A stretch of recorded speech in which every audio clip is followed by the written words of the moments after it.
So hopefully you can see it. Good. I got the thumbs up from Althea, so that's always good news. So today, I'm very fortunate to be joining LB. They've been dear friends of mine for many years, as Althea pointed out.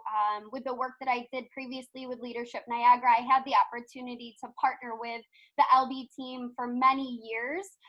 So I am very honored and humbled to be invited to join all of you for the town hall today.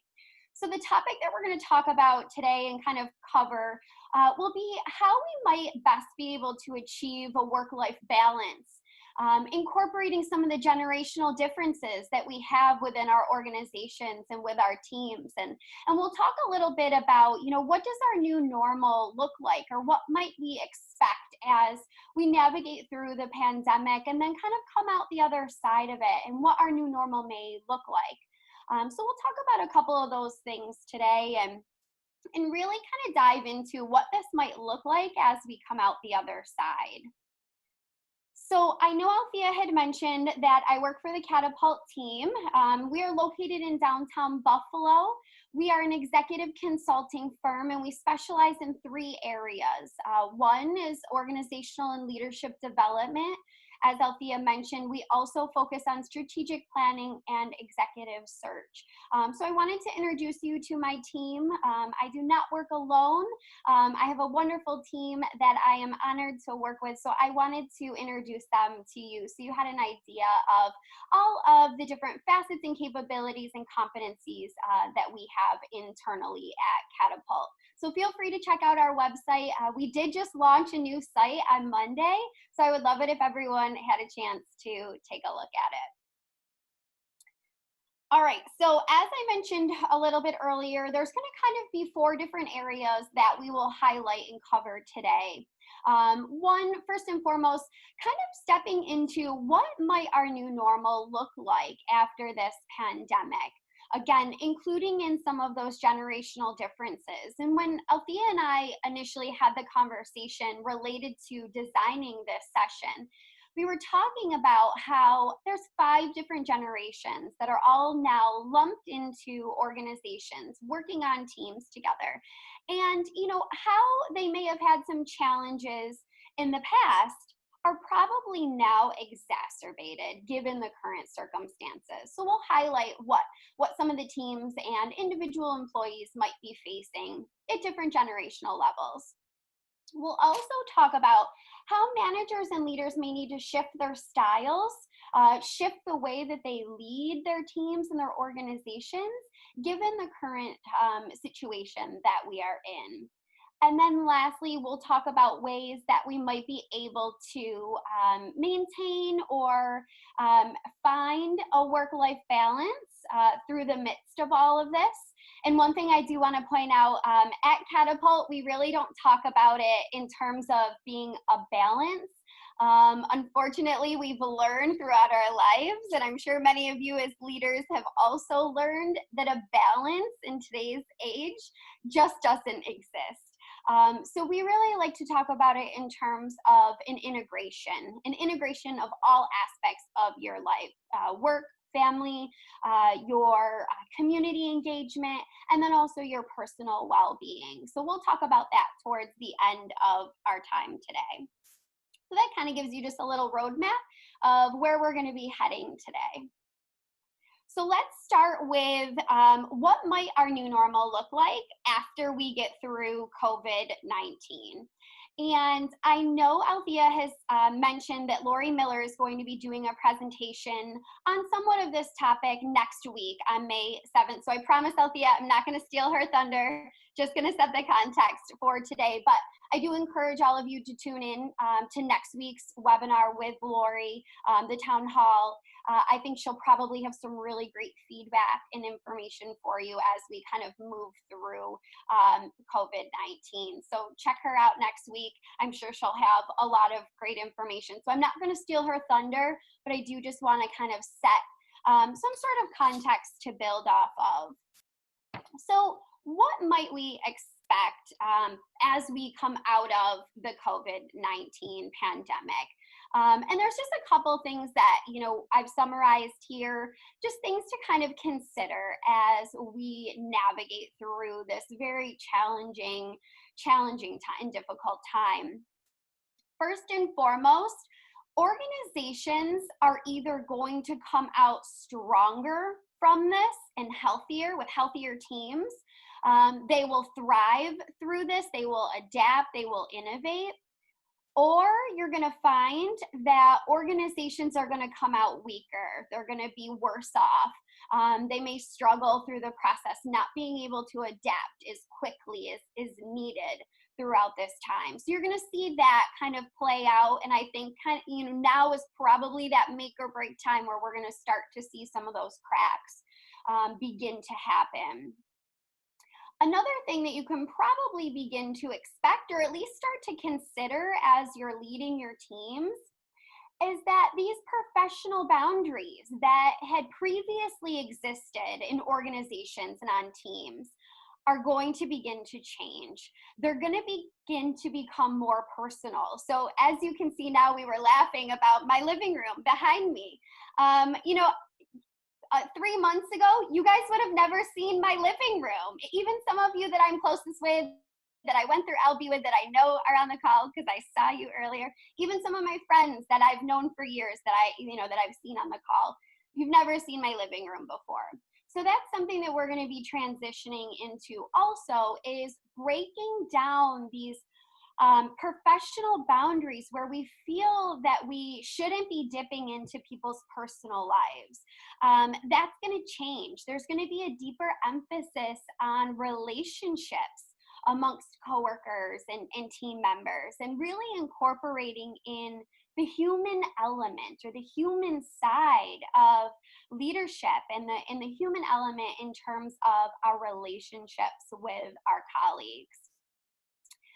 Also, we're going to need to embrace quick innovation and embrace technological advances as they come our way to better support the work that we're doing, to serve our clients' top priorities, but also to aid those employees that are shifting from working in an office setting to now working remotely. How are we ensuring that files, data, content, information is safe and secure with employees that are now working remote?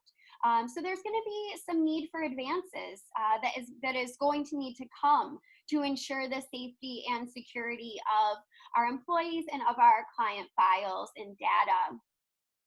Another part that comes along with this is in terms of, considering not over engineering things before you look to launch it to your network or to your clients. We no longer have the luxury to be so sophisticated and have many iterations of things as we've had in the past. So now it's really about that fast-paced, quick innovation. Push it out to your clients.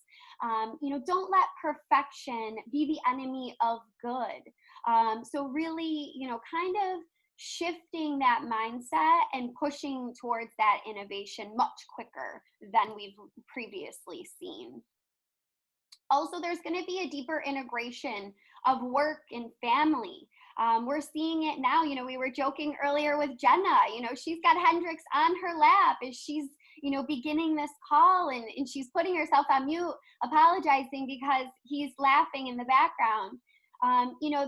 That's not something that, going forward will be foreign to us. It will be the norm. Having this direct integration. We have family members, cutting through on our video conferences and our meetings, and they're jumping into the conversation. They're also overhearing our work meetings and our work conversations. So they're seeing you now in a different light. They're seeing the work that you do in a different light. Which is great, a deeper opportunity to have some conversations with your significant other or with your family members. Also really looking at incorporating more time spent with your family, making that more of a priority than, say, it's been in the past. And we'll talk about that a little bit more as we go throughout our time together today. Also looking at redesigning the traditional workspace or locations. We're moving towards this equal status of remote workers and those who will be potentially transitioning back into an office space. Historically, remote workers were kind of forgotten about almost because they weren't in the office and seen on a daily basis. So this is now creating an equal status as we kind of look to where our new normal will be. Also, people will be more relaxed and accepting of remote work. And I will be the first to admit at Catapult, we've struggled with this prior to COVID-19. We'll talk about the generational differences. And I'm sure as you could see, as you looked at the photos of our team, we have some generational differences amongst our team. We've kind of spread across all of those generations. And when we talk about remote work, at times there was some hesitation from some of the senior leaders and some pushback from some of the younger, more emerging leaders on the team. So there's going to be some shift in that also. Additionally, we're also going to be looking at office settings and workspaces differently. So that traditional call center layout or having an open office space that's meant to be very collaborative, where everyone sits very closely together. I think people are going to be a little concerned about that, especially right off the bat as we look to return back to work. So there's probably going to be some radical redesigns of the workspaces for those individuals that do go back to the office space. And then lastly, what you might expect might be some changes to transportation. If people are commuting by bus or train, or they may be a little bit hesitant to come into downtown, or if they're in larger cities like New York, they might be a little bit more hesitant to take the subway. People are also going to be a little bit uneasy about flying initially, so they may not want to have any unnecessary travel or flying, which I think can be offset by some of the video capability that we now have with technology. Also, I think, as we look at the comfort level of the employees, moving back into the office, we need to take into consideration how they are being transported, whether they're driving their cars in or taking, a different mode of transportation. So definitely something for leaders to just keep in mind as we look to kind of move into our new normal. All right, so knowing all of that and having that context set, what does that then mean for the way in which you lead your teams or manage your teams more effectively, given the new parameters that we are under? So I kind of broke it up into two separate categories because as we know, there's differences in leadership and in management. So I want to highlight both and give you just some things to think about or to consider kind of as you move along through the challenges that this pandemic has posed. So just give you some things to kind of think about and to ask yourself as you leave here today. So first and foremost, I'm going to start with the leadership side. So leaders need to really be focused on strategy and priorities. And I'm going to tell you, they cannot be the same priorities and strategies that you had 7 or 8 weeks ago. It needs to be something completely different. What was important 8 weeks ago is probably not important at this current time. It probably has shifted for you. It isn't a question if you need to reinvent your business. You definitely do at this time. The question is, how do you do it to best serve the needs of your clients and your employees? So I would ask yourself, what is your new rallying cry? What are your new priorities for your team members to be focused on? So for leaders, it's that old analogy. You shouldn't be chasing the puck.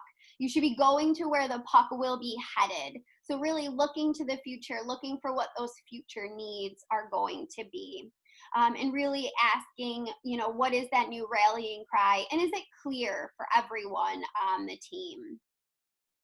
Also looking at reinforcing your deliberate culture within your organization. And this, I will say, will be tough for leaders to do as it currently stands with all of us working remotely. That leader sets the tone for the culture. People model their behaviors. They set the norms. People will emulate them and emulate what they're doing. The challenge that we're seeing now is that this is done by being in the same presence as the leader and watching how they behave and then being able to model that behavior. So it's going to shift a little bit now how leaders do this through a virtual setting. Leaders now are going to have to be much more transparent about what the culture entails. They're going to have much more structure around it, where before they probably just did it and didn't really think much about it. Today, they really need to be clear about the values, the norms, the expectations, what is being rewarded, what they want to have rewarded, and really calling out behaviors that align with the culture that you're looking to have in the organization. And then leaders need to be able to exude all of this, whether it's through text, email, video conferences. And I know that's a little bit of a shift on how we've historically been able to do it. So just something to consider, how are you being intentional about your culture to your employees in everything that you're doing? And then also I want to talk about your focus on talent. Not only do we have the fortune to be able to embrace diversity and inclusion, even more so in our organizations now, having a virtual workforce really aids in this. We can pull in people from really across the globe now to join our team and to share their experience and knowledge. So I would say, wherever possible, lean in on that opportunity to do so. Also, in terms of the talent right now, you're probably starting to see who the real leaders are in your organization. They're stepping forward, and they probably have over the last 7 weeks. If it wasn't clear to you before the pandemic, it's probably very clear to you now who your real leaders are in the organization. So my ask of you is give them additional responsibility, invest time in them, accelerate their growth and development. They've earned it, they deserve it. And you're probably able to easily see who those individuals are at this given moment. Now, on the flip side, you're also probably very clearly seeing who your underperformers are. They're probably self-identifying very easily. So, as leaders, we have to make those tough calls. And, I just want you to consider, who are those underperformers, and how are you ensuring that you're moving forward with the right team once we transition into our new normal and can kind of get back to living. You're going to be forced to do more with less as we move forward. So I would ask or advise, start making some of those difficult decisions now, so that when we can get back to life, I don't want to say as we know it, because it's going to be vastly different. But when we get back to life, you want to be able to get right out of the gate and start, moving forward at a rapid pace. You don't want to have anyone holding you back at that point. Also, in terms of your talent, you need to be very present with them at this juncture. How are they doing? How are they feeling? How is this pandemic really impacting or affecting them? Also, for you as a leader, though, it's important to be very vulnerable, open, transparent about how it's impacting you. And I would advise you to actually share that information first with your team members before you ask them how they are doing themselves. Again, you're modeling that way. If you're modeling that you are being transparent and authentic with the reality of this situation, they will also follow your lead and do the same. In terms of this remote work versus returning to the office space, you should be having discussions with your teams now about how they feel about that in the future. What is their thought on how they want to be working when we all come back? Will they feel comfortable going back into an office setting? Would they feel more comfortable staying remote? So as a leader, you're going to need to identify which portion of your workforce will stay remote and which portion will look to come back to the office. Whether their job functions have a say in that. Just be sure you're having that discussion with your team members, and being flexible for those that would feel more comfortable working remote.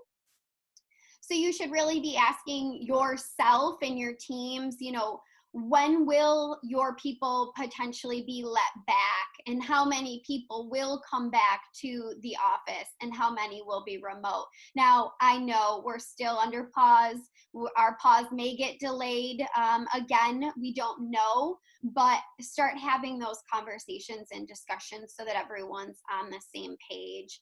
And then also looking at, what safety procedures are you going to need to have as you come back to the office? Temperature checks, wearing masks, keeping social distance, and then maybe potentially having your workers work in shifts so that you don't have as many in the office space all at one time. So, with the leadership component, it probably will be tougher to do virtually. I'm not gonna try to say that it won't be, especially when you talk about reinforcing the culture. It'll be a little bit more challenging to do virtually, but I know all of you have the capability to do it. So don't get discouraged. So now let's shift gears. Let's talk about what our managers should be doing in our organizations. So at this time, leaders should really be coaching. They should be doing a lot more coaching than they are doing training. So if your managers are just pushing out a blanket training workshop, I would caution you and hesitate from doing too many of those. I would really be asking your teams and your managers, what are the key competencies that will be necessary in your teams or in your organizations moving forward in our new normal, and focus in on developing those specific competency areas and coaching those employees through that process. One competency area that will definitely be required will be a level of emotional intelligence, hands down, without a doubt. If you are not focusing on this within your organization, I definitely advise you to do that first and foremost. That will be very critical. Managers will also need to do more formal or structured meetings to check in with the employees. It's very easy to let that fall by the wayside, but it's critical to check in. You no longer have the ability to just walk around and see how people are doing and engage with them. So you're going to have to do it in a little bit of a more structured fashion. And then in terms of engaging employees, how do you engage them moving forward when you're working virtually or remotely? You have to ensure that there is clarity around what is expected of them currently in this situation and then in our new normal. Having higher levels of EQ will help through that process. And then another way in which, and I know LB uses this all the time within their classes, Catapult, we use this very frequently, is the psychometric testing or personality assessments, to really understand how people are motivated, and how they like to be recognized for or appreciated for work that they are doing. So I would say if you have not collectively done a group assessment and shared your results and talked about different personality traits on your team, I would definitely advise for you to do that so you understand how people can best be engaged and motivated. Also, to ensure engagement of your teams, a couple things to kind of keep in mind is that team members want to feel that they are known. They want to feel that you know them personally. So I would suggest, if you don't currently know a lot about your team members, who their significant other is, what they enjoy doing in their free time, who their children are, get started on that. People want to be known. It helps them to be engaged and feel connected to the work that they're doing. They also want to understand why the work that they're doing matters. So roles of the managers will be to articulate why the employee's work matters to the team, to the organization, to the customers. And then lastly, in order for employees to feel engaged, they need to know if they are succeeding. They need to know if they are achieving their goals and targets and exceeding expectations. So you have to be very clear with them on how you are measuring their success as you move forward. So with that, as you're looking to identify how you're measuring success, that kind of transitions into the next point. How are you holding your employees accountable? Really removing that process now. A lot of times managers and leaders could rely on good processes. Having good processes in place would really lead to good outcomes. Unfortunately, the processes are going to have to kind of fall by the wayside and really be focused more on employees achieving the results and outcomes that have been outlined for them and holding them accountable to those results. And then lastly, it might be a little bit easier virtually for managers because they can engage a little bit easier one-on-one with the employees. It'll probably be, as I said before, a little bit more challenging for the leaders to do this virtually. Now, I have two items that are on the bottom that span across both leadership and management. So both of these two areas really will cross both sections. First and foremost, we should all be focusing on building and reinforcing trust within our teams. So if you left the office space 7 weeks ago and you did not have solid trust on your team, that has to happen first and foremost. You have to build that trust. And I can help you with that. I can give you some ways to do it if you're not sure where to start. But secondly, if you did leave and had trust amongst your team members, then how do you continue to reinforce that trust? Engaging in those conversations around the employee's well-being, having a deeper emphasis on the relationship side of it, the personal and human side of it, incorporating in that level of emotional intelligence. So you'll see being more personal, less professional during this time is something that will be just so critical to the success of your teams. All right, so we set the stage. Now let's talk about how all of this impacts some of the generations and the generational levels that exist within our organization. So currently, we probably have about 5 generations all working under one roof, which is quite interesting to say the least. So let's talk about how this is impacting all of them. And I kind of broke it into 2 separate sections. So I know that there are 5 generations, but they can somewhat be categorized together. So we have our senior leaders. These are the baby boomers or the Generation X's. And then we have the emerging leaders who are our millennials or Gen Ys, and then also our Gen Zs. So remote work has really, because of the COVID-19, has forced those who were already naturally nervous about new technology, it's forced them to take the plunge into adapting to it. Some have embraced it. Some have been a bit more hesitant to embracing it.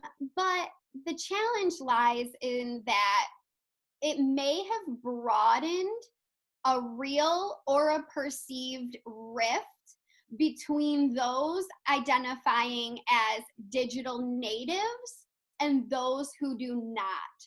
So if you thought 8 weeks ago that there was a rift between those who really embraced remote work and technology and those who lived without it, you're going to see it even more so today. So let's talk about, what some of the senior leaders may currently be experiencing during COVID-19. So the upside is they will have the ability to embrace the technology, learn new things, and really see things in a different light. As we work with a lot of leaders and organizations, I was just coaching with someone 2 weeks ago, and he said, he is probably, I would say he's a Gen X. His leader is a millennial, and the leader kept pushing for virtual meetings. And he was very reluctant and resistant. It wasn't natural to him. He kept pushing back against it. And he said, Tasha, I got to be honest with you. I embraced it and I love it. Like, it's working so well for me. I can connect with my team members. I don't have to travel across the country to meet with them. I'm doing the same thing that I do in person. I'm able to do it through virtual conference, and I'm saving all of that travel time. So he's really embraced it and is really enjoying it. So that's the upside. So he's really taken advantage of it and looks at it in a positive fashion. Now, for some of the other baby boomers, this transition may be causing them a bit of anxiety. Okay, so anxiety, first and foremost, that there's a level of uncertainty. There's a lack of clarity as to what is going to unfold here. We don't have a book written about this. We don't have journal articles that we can pull up and do our research on how do we navigate COVID-19. It hardly exists. So this is creating a lot of anxiety for our baby boomers and our Gen X's. Add on top of that, then, the reliance on virtual meetings or technology. It exasperates the anxiety. So keep that in mind as you're working with your leaders, that they're probably a bit more anxious. Also, they're probably a little bit worried now, even more so, that these young bucks are going to come in and take their positions because they have a greater comfort level with the technology. So keep that in mind too, how they might be feeling through that now that we're more reliant on virtual, a virtual means to working. They may feel slightly detached. Their traditional thinking may have been that teams need to be face-to-face, to collaborate and to work together. So they're looking for new ways to create that setting virtually.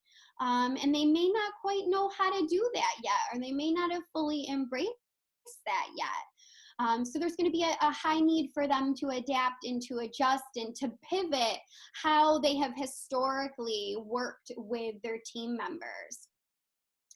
Also, many Gen Xers may come out of this thinking long and hard about what they really want to be doing for their remaining years or final chapters. So you might expect to see some voluntary career changes.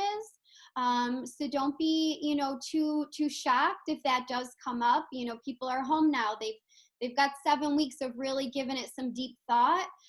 So don't be shocked if you do start to see some shifts in that. And also for them to start looking at, like, who's my successor going to be, and what does my life look like beyond my career?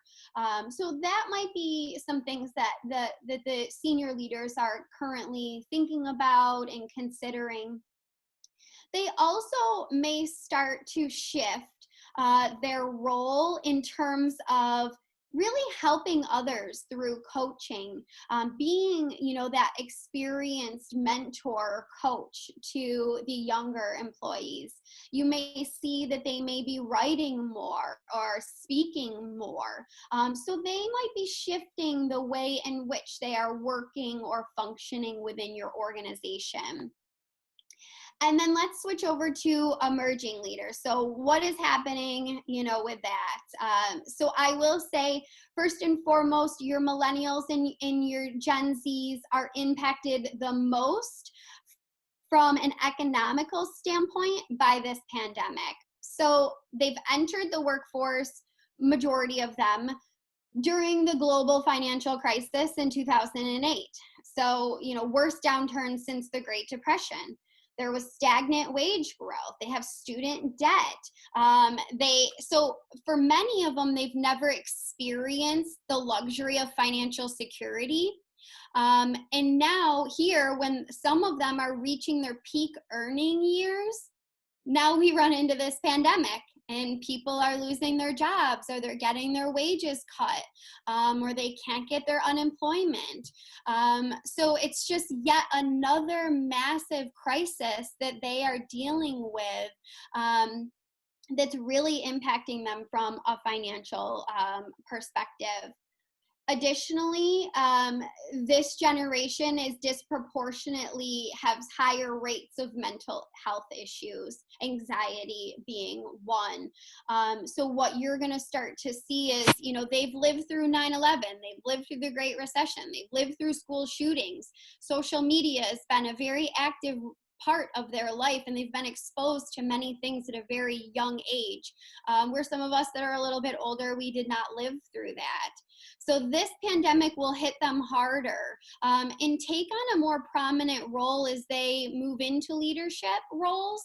They may not be as easy to let go of the importance of safety and security within their organizations and for their teams. So this may cause their anxiety to run even higher. So something to consider for them. The upside for this generation, though, is that they are very accepting and comfortable with working remotely and virtually. They embrace the technology and the innovation far better than any generation that is older than them. So you will see this is going to be the catalyst for rapid change in the workplace. It's important for people to understand the fears of every generation, as this can have an impact on their productivity. It might kill their motivation.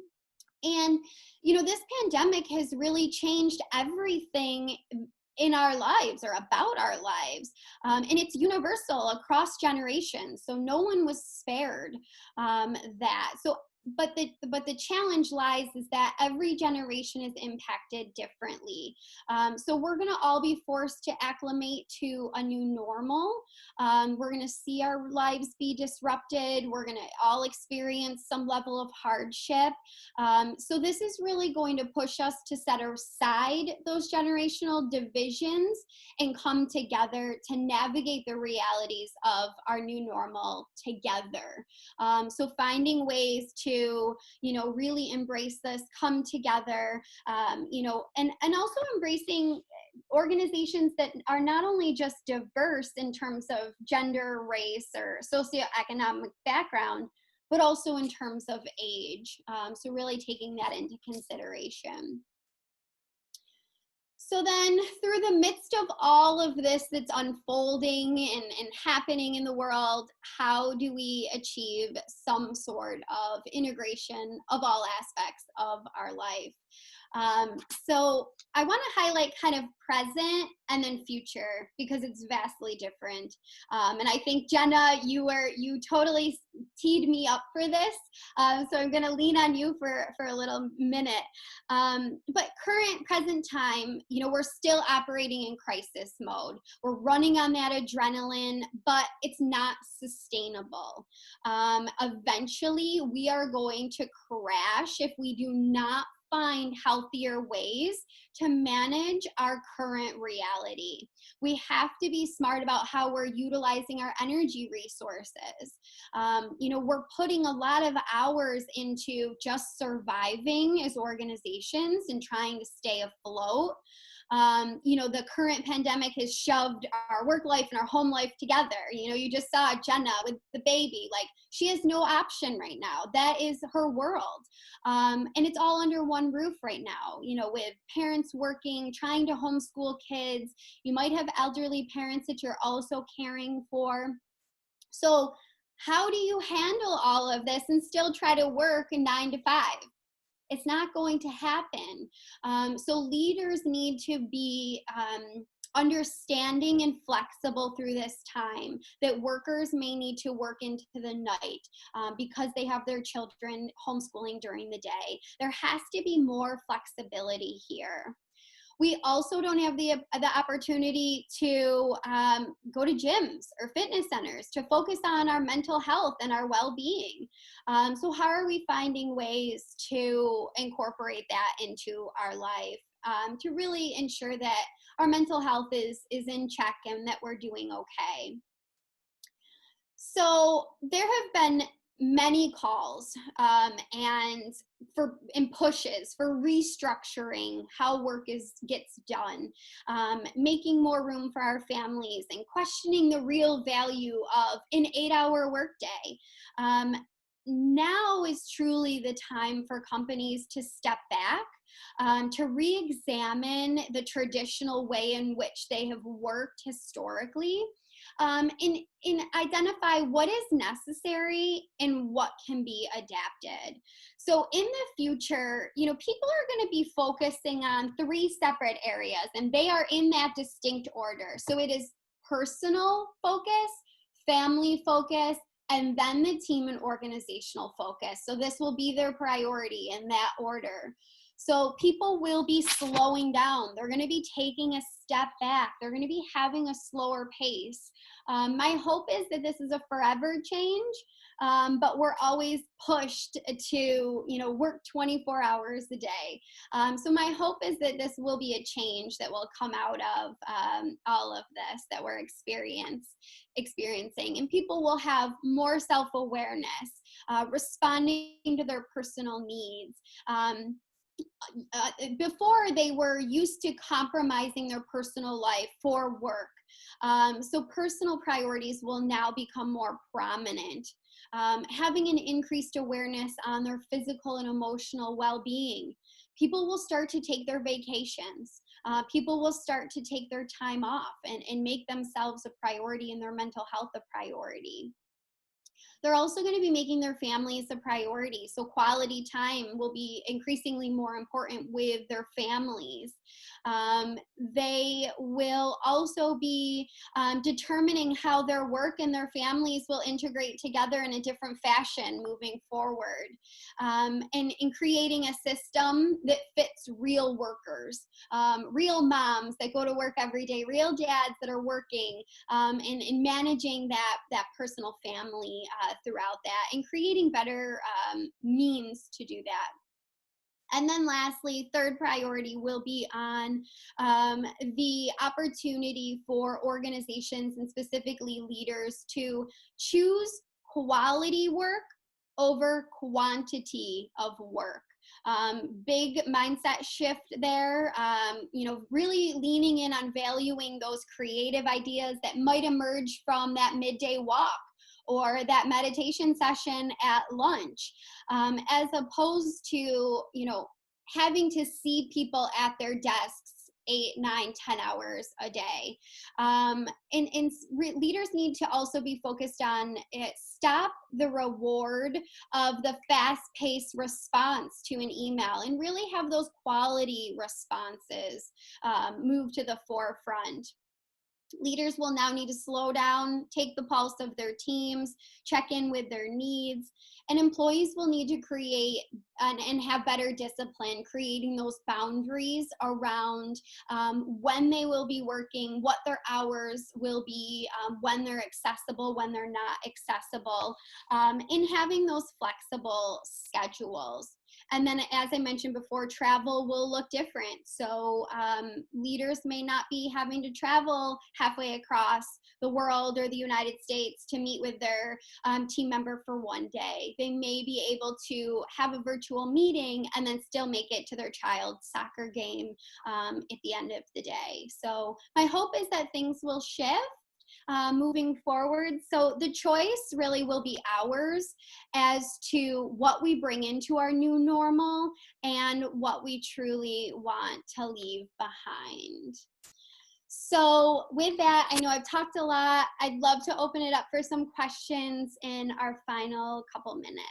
We do have a couple questions, Tasha. That was great information. I know myself as a baby boomer, I was never a fan of remote working, but at Leadership Buffalo, there's weeks that we put in a lot of hours, and to provide a day or two that the ladies can work at home and, you know, the staff can work at home and be in their sweatpants, pajamas, whatever. I mean, it's amazing how we've been able to shift so quickly. And I think a lot of organizations have as well. But also, we have had more time to think, and really spending that time working on our business instead of in our business has been really tremendous for doing things differently. And we keep doing things the same way, expect a different result. Definition of insanity. So Yeah. a couple questions. So one of them is an interesting question. How can we do a true assessment of underperformers based on what life's been like the last 6 weeks? You mentioned, you know, how do you compare the contributions of a single person with nobody disturbing them at home, or a single mom with 3 kids she's trying to homeschool, and maybe her husband is an essential worker and he's not around? How do you base on, you know, how do you assess that? Yeah. And I think it's definitely going to be challenging through a virtual mode. But first and foremost, I would say you probably had some indication 7 or 8 weeks ago regarding this individual. So I would say, you know, you probably saw it before, but I will say that during the last 7 or 8 weeks, you've probably seen that they may not have been as motivated. They kind of fell off the face of the earth. They weren't achieving results or objectives, even though you're probably trying to hold them accountable. They probably still were not delivering. I think this is a time where leaders can really lean in, and this is where you have those one-on-one meetings to really dive deeper into the thoughts, perspectives, feelings of the individual. I think the more transparent a leader is, I think then the employee will also be more transparent. I think there will also be a time for some deeper understanding. They'll gain some self-awareness, like, oh, my leader is really talking to me about this. They're really leaning in on this. So I either need to step up my game or make the decision that this may not be the right fit for me. So short answer is, I think you need to engage more with them, through coaching conversations, through development conversations. And I think your gut probably already is telling you, you knew 8 weeks ago. And it's just imperative to have the right people on the bus as we move forward into our new normal. So have courage, make those tough decisions. Thank you. That's good. That's good advice. Thank you. So getting back to the technology piece and the, you know, the non-savvy people, I was not one of them. I adapted quite quickly. Do you have any tips to help a team member who was not technically savvy before the pandemic and who now needs to transition quickly to all the remote work?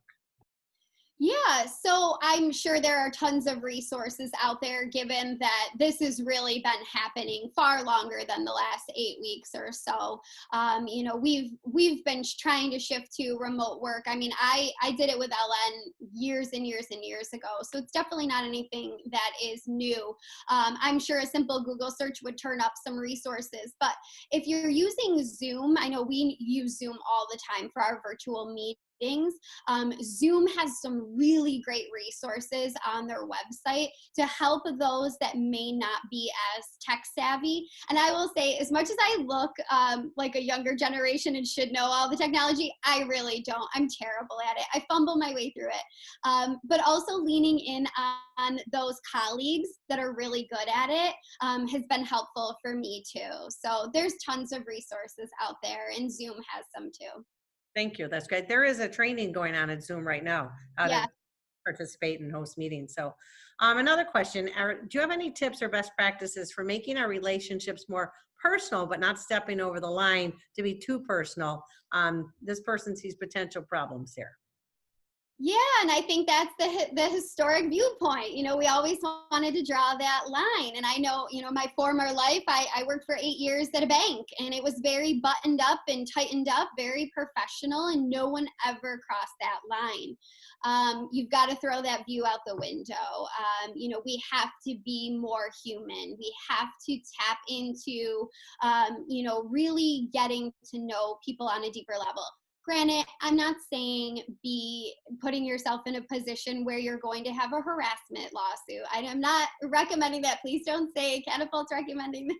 We're not recommending that. Use your own judgment to know when it's too far, when it's too far. But I think it means more to your people when you really engage with them on a personal level, asking them personal questions, about their family, getting to know them. It just shows that you have higher levels of emotional intelligence and that you're human. At the end of the day, you care about them, you want to get to know them. I So don't worry about that professional line so much anymore. I think that's wonderful advice because I can't tell you how many Zoom meetings I've been on. There's been a dog, a spouse, Yeah, you and you see can't help people's it. living rooms, like you mentioned in the beginning. Uh, Yeah, like you're in my living room. Like the line is gone. It's like, when else would you be in my living room? Like, we've got to adapt to it. I also think that's good advice to check, to talk to your employees too, because everybody's struggling at different levels. Yeah. People that, are usually above the line, below the line, and just checking in with them to see, maybe you have a employee who works at home and doesn't have family with them. They're alone. Maybe you have one person who's got, 4 kids and wants to get out of the house. So I think checking in with them on their mental stress and how are they managing with it, I think makes a lot of sense as well. It's so important right now, especially now, 7 weeks in, you're starting to see the pressure is it's people are starting to feel the weight of it now. Yeah, we just all want to go to dinner or something. Set me free into the world. Yeah. So the last question we have, and this is more of a comment, but it's maybe you can talk a little bit about it. The question or the comment is, hearing the traits you're reviewing seems like an ideal time for women leaders to rise during this time. And this person also said this is not a negative about men.